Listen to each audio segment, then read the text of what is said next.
Next panel, guys. We are going to be talking about tech history and the crypto ecosystem. And we are going to talk about the characteristics and some of these misconceptions people have. And with Subhashji over here, we talked about some of the misconceptions from the government side and how central banks, treasuries are also trying to portray some of this to protect things like that. So now we are going to debate it amongst us. We've got flown in from UK, my young friend, Ishmael Malik. Come on down. CEO and founder of Blockchain Labs. Know him for, God knows, 7 years in this blockchain space. Been on various stages together around the world. Ronit Ghosh, Global Sector Head, Co-Head of FinTech Group Citibank. Ronit, is Ronit around?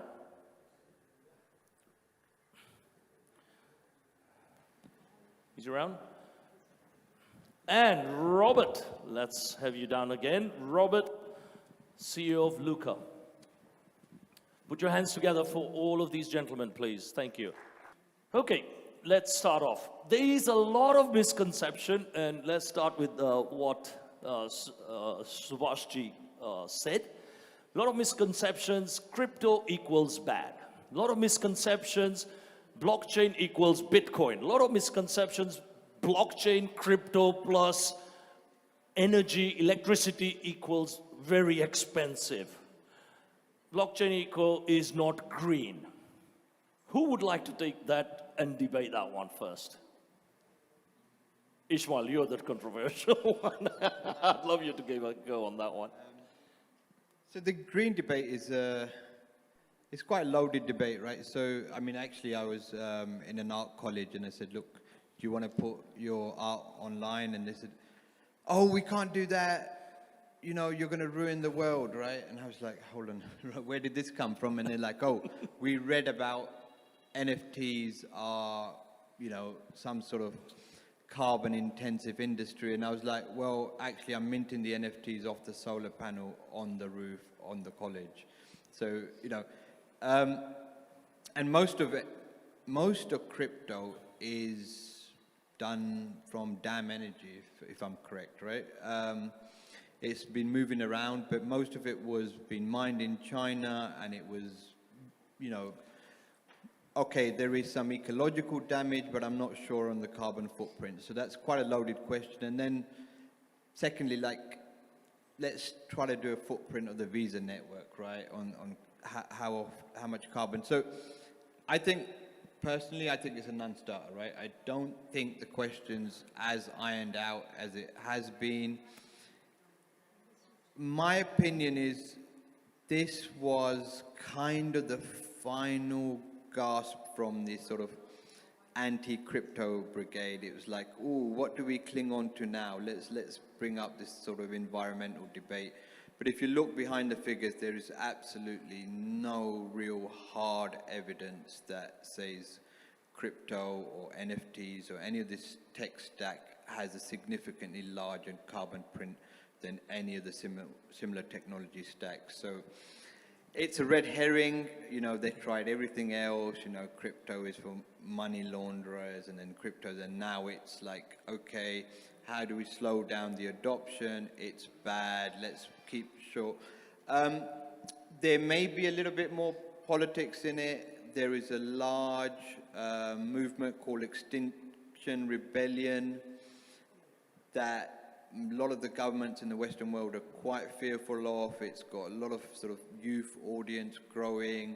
They kind of stop planes and trains and and I think they're trying to sort of keep them out of the crypto fold, especially around the financing of the sort of green movement, which would be a tsunami. So I think there is a bit of behind-the-scene politics that we could dig in if we've got time. Well done. Thank you. Let's go to Ronit, okay? Traditional banking has come a long way, okay?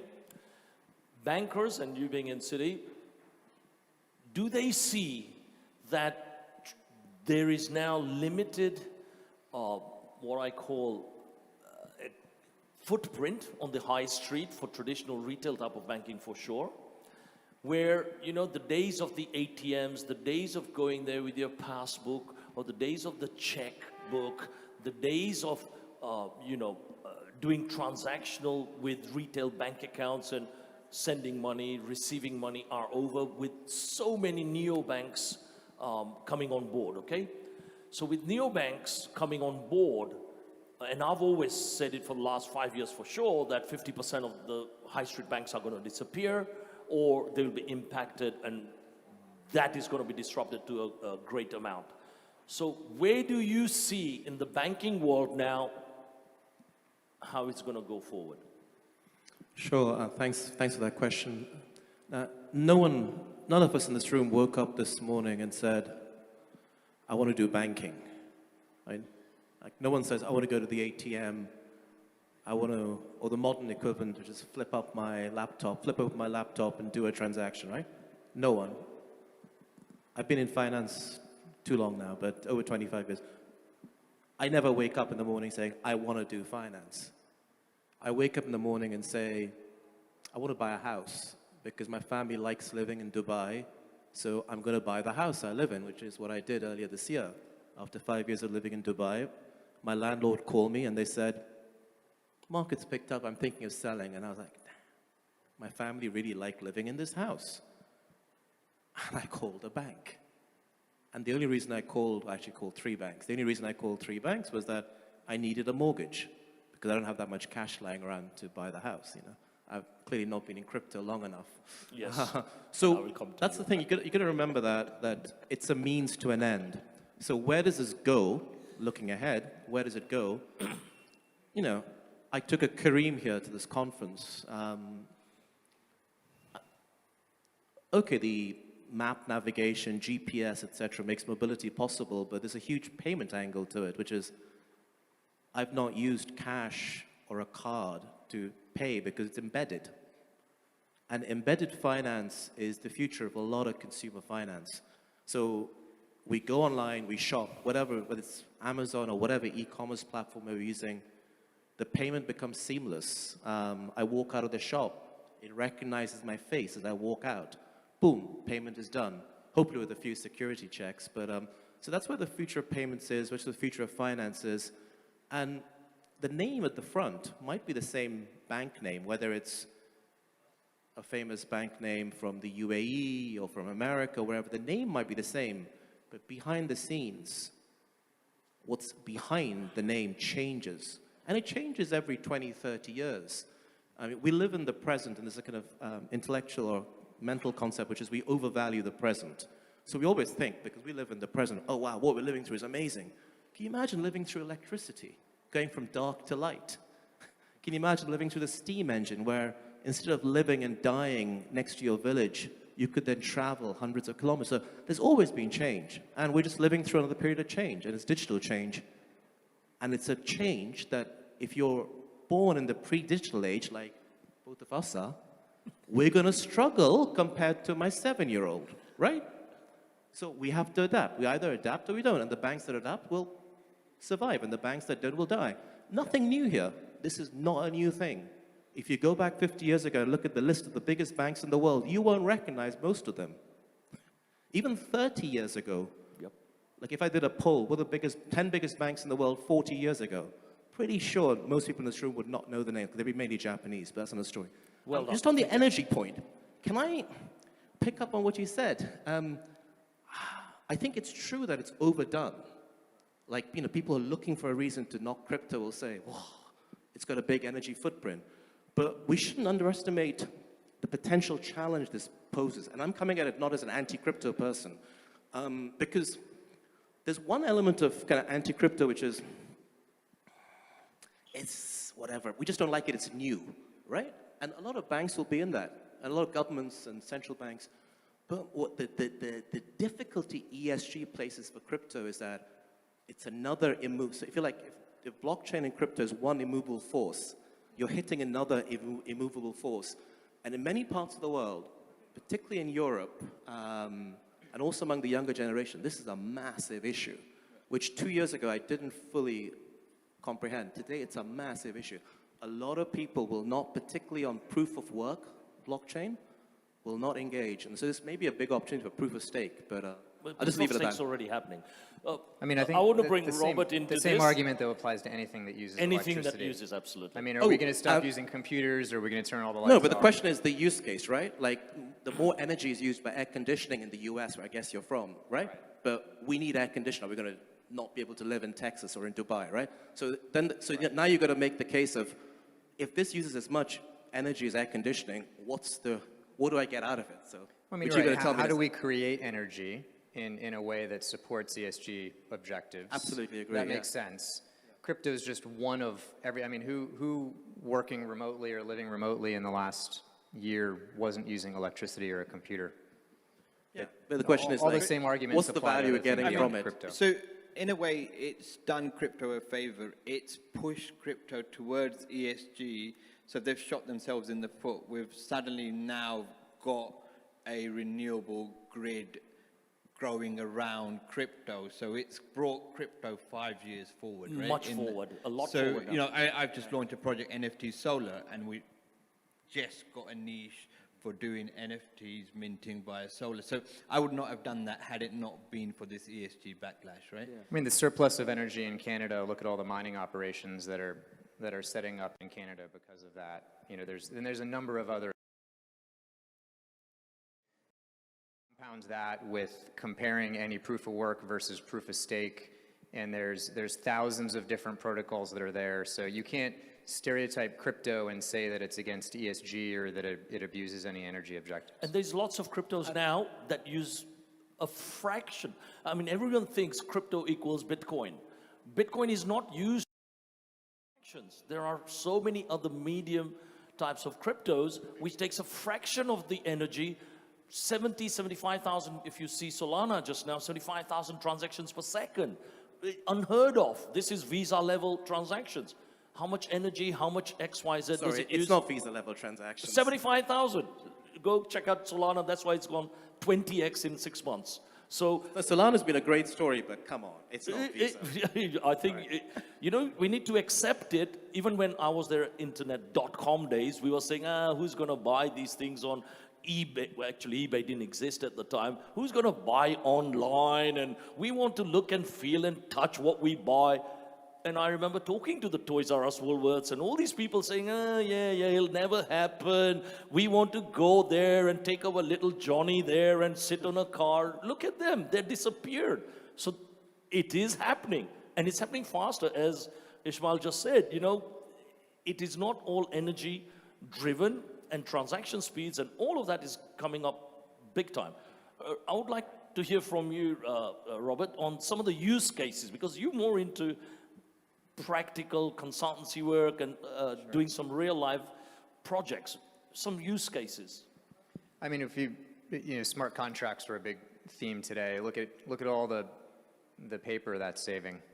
I mean, look there, the amount of examples that And the any middleman type is of cutting. crypto is solving, and the processes that it's making that are more efficient, that are saving energy compared to one tiny portion of this, which is actually building all the blocks inside the protocols, which is what people are talking about when they're talking about how crypto hurts ESG objectives. All of those other things outweigh them 100 times before the work that it takes to mine all the blocks. So can I be a little bit controversial? Yeah, go for it. So how about crypto creates these controversies to keep itself in the headlines, right?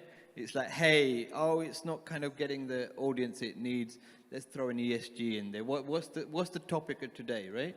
So every time crypto hits, like when it hit the financial crisis, it gets the front page, right? As long as crypto's in the front page, guess what it does? It increases adoption, right? So crypto wins. In the end, as long as it's in the front page, whether it's a good news, bad news, negative, positive, you know, sour, you know, there's an article today when I flew back in from London was crypto affects your love life, right? So now there's a campaign against crypto because they're saying the what they call crypto widows, their husbands are completely addicted on betting on crypto, playing on crypto, trading, and they're neglecting their spouses. So there's a campaign now, and so what does it do? Like, oh, are we going to cry? Oh no, crypto's going to be, is anti, spouses, right? Yeah. But it's in the front page. That is the agenda. That's what's been talked about. So every time what looks like negative, it increases the adoption. Guess what? Because a millennial, 18 years old, 16, 17, They love that. loves it. And They he's love like, it. oh, They love it. crypto's back in, because he just sees the crypto sign. He goes in, it reminds him to log in, check his account, coin market cap hits, goes up. So, it's No, absolutely correct. good or Bang on. bad, it's working. Bang on. And Ishmael, what you said there as well, if we just think 3 years ago when the crash came with Jamie Dimon from good old JPs and all those companies out there in New York saying crypto equals bad and it's a scam, and I remember us meeting Nura Rubini as well in London, crypto bad, the whole market tanked, but guess what was happening behind it? They're buying, we will sack any of our people if they are even trading crypto, and yet they were creating their own exchanges, including the Goldman Sachs of the world. So the millennials see this, and the millennials are the people who have become millionaires, capitalizing on it, not only from the tech side, but also from the trading side. And that's where the new wave is coming, and we need to absolutely acknowledge it. I'd like to hear from you, Robert, on where do you see this misconception now, where people have, including governments, as we heard from Subhash earlier, was the Indian rupee digitalization, the Chinese yuan, which now is really going forward. I have a view that they will soon start telling to the dollar, we are going to trade in this medium, whether you like it or not. Where do you see that going? I think wherever it's going, nobody has come up with that yet, I think is safe to assume. Bitcoin went into production 12 years ago. We support at Luca almost 400 institutions, and across them, we support them across over 9,000 crypto assets, and that's not including all the NFTs that are all individual. And so, we're constantly seeing innovators build new protocols, reinvent Bitcoin in new ways, introducing smart contracts and doing things, and that innovation is going to continue, and we're going to benefit more from it. I think it's some of the misconceptions that we see is, one, crypto is not an asset class. It's technology. I know you mentioned that a couple times, and it's technology that can be applied to any asset. Just like the NFT example with the mining that's out there. And we will see people continue to apply it towards asset after asset. And what's most interesting to me is that when we do that and we facilitate exchanging these assets for one another in fractional quantities without borders, it's really what it's doing is it's giving accessibility to traders that they didn't have before. And that accessibility is creating liquidity in asset classes that are traditionally not liquid, like real estate. And that's really the very exciting thing. That's why I joined Luca. When I heard about this, I started doing research on it. And I think that's what people kind of miss. I think they focus typically a bit too much on the protocol, on the blockchain, and they don't focus just on what people are doing around the world as an organization, as a global organization, and that's really the thing that's most impactful about all of this. No, absolutely, bang on. Ronit, I'd like to ask you, from the banking perspective, this thing's been happening for those of us who've been really in there 8-10 years solid, okay? The banks have already started seeing all these neobanks popping up, doing hundreds and hundreds of millions of dollars of transactions all the time, okay? Actually, how many of you guys have an electronic wallet in the audience? You see more than 50%, okay? How many of you guys actually went into your bank in the last 12 months? 5-10%, okay? How many of you think going there, and I know Ronit gave an example of mortgages is one-off, but that is a one-off. You don't do that once a year, okay, for example. How many of you think there's a place for banking rather than banks for doing the day-to-day stuff rather than loans and mortgages and things like that? More roles for banking, right? Well done. Now, where do you think banks with this movement is going to go? Do you think they are agile enough? And the mortgage example, by the way, you gave, there are so many people doing peer-to-peer loans as well, and peer-to-peer even mortgages now based on crypto assets. So that's already happening as well. Do you think the banks are going to be agile enough to adopt some of this stuff, or embrace it to some way, or come up with something else? Who knows? Yeah, I mean, the short answer, it's a pretty short answer. No. Meaning they're not agile enough. No, they're not agile. It's not a debate. Yeah. Let's move on. Sorry, I'm being flippant. But more seriously, I'd take you back to my earlier answer, which is, and you've answered it yourself by saying, we need banking, not banks. I mean, you'll find no one outside maybe even in the C-suite of a bank. I mean, no one thinks you need banks. You need banking. And just as I said, if you go back 50 years or 100 years ago, the names might be the same, but what's behind is fundamentally changed. Now, take a historical perspective. I mean, the title of this panel is about tech history.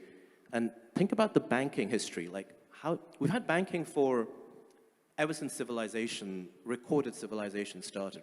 Recorded civilization, at least today we think, started about roughly 5,000 years ago in the Near East, Mesopotamia, Iraq, modern-day Iraq. The first piece of writing, it wasn't a love poem, it was a contract. It was an IOU, it was a debt contract, which is, you could say, an early form of money. So the oldest piece of writing was money. Where was money stored? Who did banking? You did it in a temple, or the equivalent of a temple. You move forward, governments or centralized power in some societies would basically issue tokens, which began to be called coins, about 600 BC, what's Anatolia today, Lydia. And form factors of what's money constantly have changed. What we consider banks, the word bank, where does it come from? It's an Italian word for bench. Money lenders, bankers would be sitting on benches in Renaissance Florence, Renaissance Venice. That's how banking began in modern Europe. The 90-day bill, which is a very standard banking instrument today, it took 90 days to go from Venice to London on horseback, et cetera, et cetera. The reason I'm giving this history lesson is not because, well, I did study history, but the other reason is banking constantly changes. Most modern banks in, let's say, in Europe, which is like where the oldest banks are, really grew up with industrialization. They funded industrialization. Or if they were retail banks, they were mortgage lenders, they were community banks. They weren't banks. They were actually a backlash to banks. They were the excluded. They were in England, where we grew up, I guess, 19th century England. Ordinary people didn't have access to banks. The big banks didn't want to deal with them because big banks dealt with rich people. So they created what became building societies or credit unions in the US. Banking always changes. Now we're in a digital age. We've been in an information age. So the digital age will create, whether it's crypto, whether it's neobanks, it'll create digitally native companies. Now the banks will try to respond to that by saying, I'm going to have my own digital bank. Like a lot of you said you had digital wallets, but whose digital wallet are you using? I use a big tech company's digital wallet. I stopped using my physical wallet because of the pandemic. It's hot here, right? So I go out my shorts. I put trousers on today to come on stage. I don't carry a wallet. I carry a phone. And that phone company's wallet is what I use. So this could be interesting. I totally agree with the premise that we're in a digital age, an information age, but will it be crypto? I have an open mind.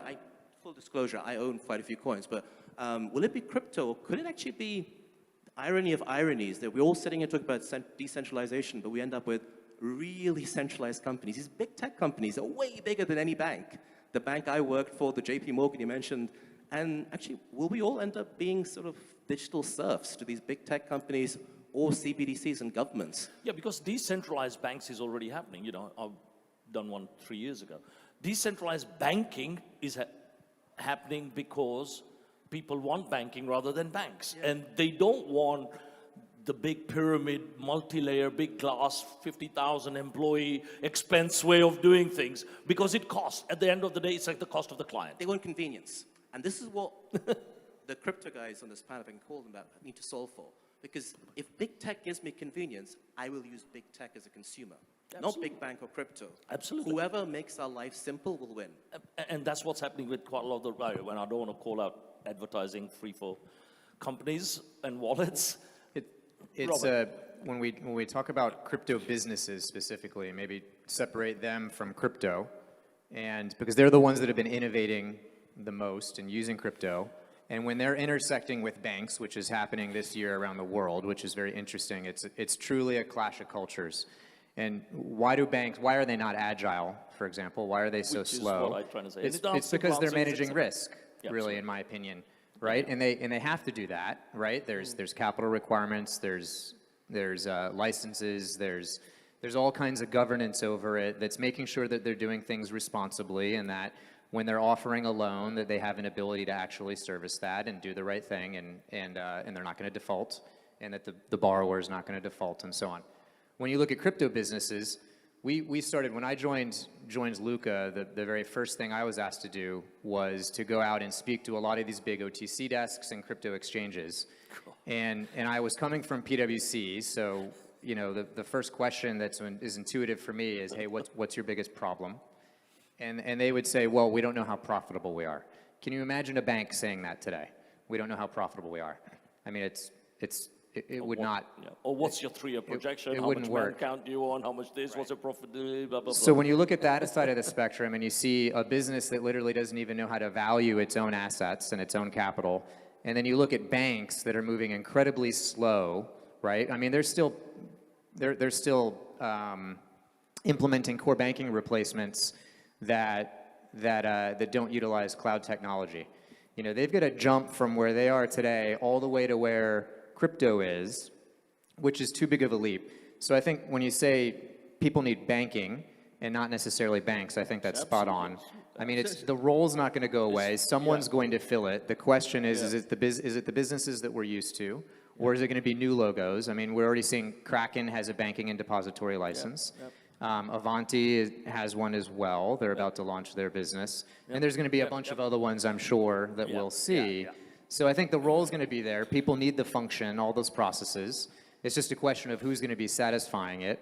And will it be centralized or not centralized or whatnot? You know, supply and demand will drive all that. Banks traditionally rely on central banks, you know, moving money around, credits and debits. Actually, right? I called it a cartel So earlier. the cartel, right? CBDCs are going to largely do away with the need for sort of retail banks and what have you, right? And that's already. No, I don't know. I think CBDCs, sorry to contradict you, I think even the CBDCs that are through the government will have a digital form of that cartel, treasury, central Right, but banking. they're gonna sort of dismantle the existing sort of retail banking infrastructure that we've Yeah. got, right? They're going to dislodge it, but it goes further than that. The metaverse is going to decimate how we see value altogether. So this idea of banking, as we see it, people want to swap skins for, you know, in-game assets here, and then they can swap that for reward points over there. So this whole idea of how we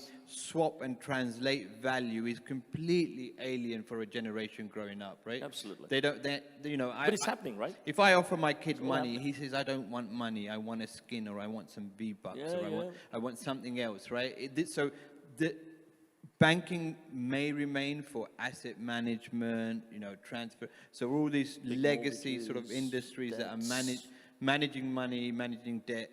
But for a millennial generation growing up, or, you know, the generation, you know, following the millennials, you know, the idea of a bank or even the word bank has no relevance to them, right? So, you know, we're entering. So when Zuckerberg moves and says the metaverse, there is a lot behind that, which says, hey guys, we are finally got the tech stack to move away from how we look at value, right? So the disruption is going to be 10x bigger than we're predicting because we're kind of preaching to ourselves. We're kind of finding a place for an ancient institution that And I see that doesn't this side really of 5 fit. years, by the way. I see this side of 5 years. Completely Could we agree, just, completely agree with you. take, But it's a question of transferring value, storing value, managing value. 100% agree with you. But the key thing I'm trying to say is, don't think of the bank as something that's existed for 5,000 years. It changes. And this is the problem of, we always think there's today and there's been the last 5,000 years. No. I mean, in the 1960s and 1980s, we thought we were reinventing banking. In the 1830s, we were reinventing banking when an ordinary person could get credit in that first industrial urban area. That was revolutionary. We've got to stop thinking that we're the first revolutionaries. But I 100% agree with you that we don't need for it to be a bank. Yeah. Okay. We are running over. So one question. Who's going to have the queen cashew? You've had a question before. Sorry. Anyone else? One question. New face. Just give out your name. Microphones. Where's the microphones? Microphone at the back over there. Microphone at the back. Today would be nice. Thank you. Super. Just to announce your name, please. Good morning, Bilal. Hi. I've got a question for Mr. Robert. So basically, you guys were talking about banking, and we all know that banking basically have existed for such a long time to build trust into years and centuries. The government have a lot of support and power into it. How can we assure today to make people trust cryptocurrency and blockchain and other currencies other than banks? Good question. Yeah. Yeah, I mean, it's you. the same way with a bank. Whatever bank you choose to bank with as an individual, when you're picking a business to interact to hold your crypto, the same decisions still apply. I mean, if you are going to choose Kraken or Coinbase to act as your bank, even though Coinbase is not a regulated bank, but in many ways they're filling a lot of the same functions that a bank would serve. You just have to make a decision and determine whether or not you want to trust that business, just like you would your existing bank. So I think it's a lot of the same decisions that take place. There's a big misconception that you have to trust the individual blockchain or asset, but that's different than trusting the bank or the business that you're working with. I mean, I'll add to that. Is it custodial or non-custodial, right? Do you trust yourself to hold your assets, or are you putting it into custodianship? That's going to be the big question that sort of drives the next 5 years. How big does the non-custodial sector sort of grow? I appreciate your answer. I'm just quickly going to continue just for a second. Like I said, banks have existed for such a long time. People who know nothing about crypto, about blockchain, about coins, about trading, about such things, we have no big support for us, such as governments, to tell them, okay, you can trust us. You can change from bank, keep your money into trading, put your money into coins, do something else. And they say, for the future of our children, we just want to put our money in our bank. It's okay, they will take some interest, but still, they still keep money in the bank, even though bank take interest, okay? But bank have good supports. So how can we just make people trust other things than banks? Dogecoin. Yeah, I think the main thing there is, before you choose your neobank or where you're going to store your currency, Ishmael touched on it very quickly, is the custodial versus non-custodial side, number one. Second is it regulated? Okay, meaning do they follow any form of regulations for EMI, wallet regulations, exchange regulations, and where are they regulated as well, and how is it managed in terms of governance of who makes the decisions to pass money around, where it's held. Third, fourth thing is, do they have any form of insurance? A lot of people now look for whoever has got that money, be it on an exchange type of a wallet, how much is it insured? So, even the Lloyds of London insure some of these crypto exchanges now. especially after the Mount Gox scenario, and the classic, when I was there with Tim Draper and he took this thing out and says, I know who I can trust with my money, and he goes like this. It's only him.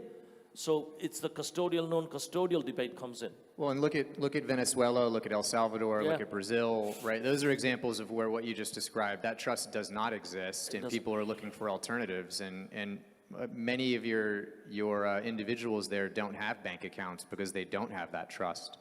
And absolutely, you go to Coinbase, they're insured. If they have a breach and Bitcoin is stolen from Coinbase, insurance is going to play a big role in making sure that the individual that is holding their Bitcoin at Coinbase is covered, it isn't affected by it.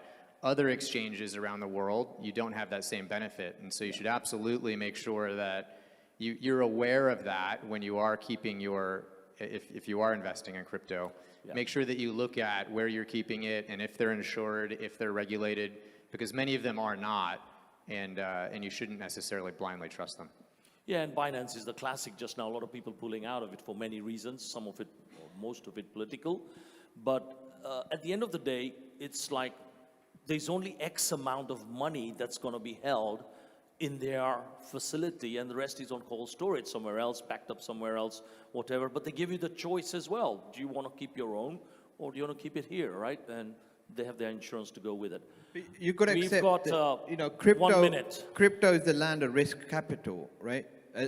80% of that capital, especially in the Yes. retail sector, is people who want to, put a level of risk on some level of funds. So that's why that cute dog looks very attractive, right? It's like, I want to put 500 on this cute dog.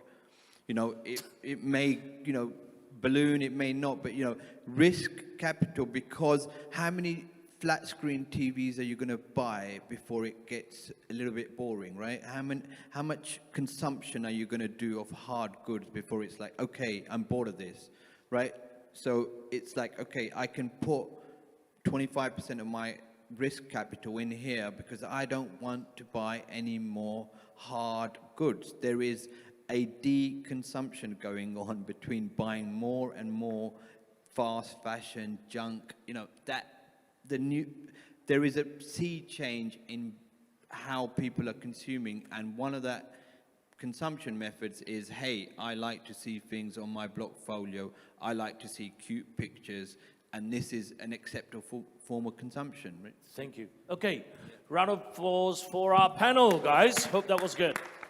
Thank you, guys.